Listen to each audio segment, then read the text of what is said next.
and today, as you know, it's a very, very successful global company.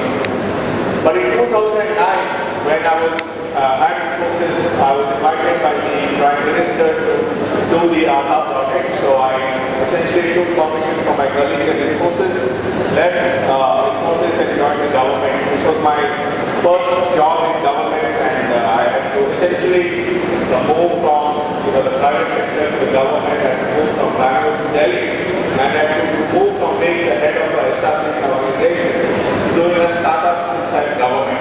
So it was a huge change in my environment, my culture, and so on and so forth. And I think one of the lessons I've learned from this is that one of the key requirements for success, I think, is the ability to take risks, because all these decisions that I took really involved getting out of my comfort zone and trying to do something totally different. And I noticed that one of the challenges we all face is that once we get into a very comfortable place, we are unwilling or unable to get out of that and try something new. So my request to all of you is, please keep taking risks, because if you don't take risks, there are no rewards.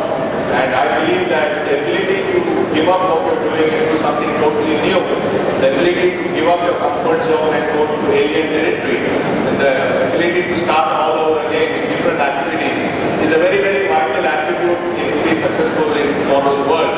Because opportunities will keep coming, opportunities will keep going.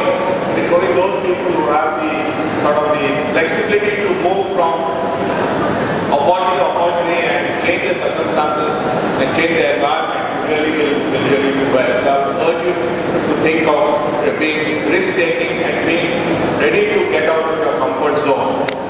The other important thing is that I've learned one thing is that life is nothing but lifelong learning. Today we live in a world where knowledge is accumulating at a phenomenal pace. Every year there are thousands and millions of new discoveries, new knowledge, new technologies. And we cannot sit back and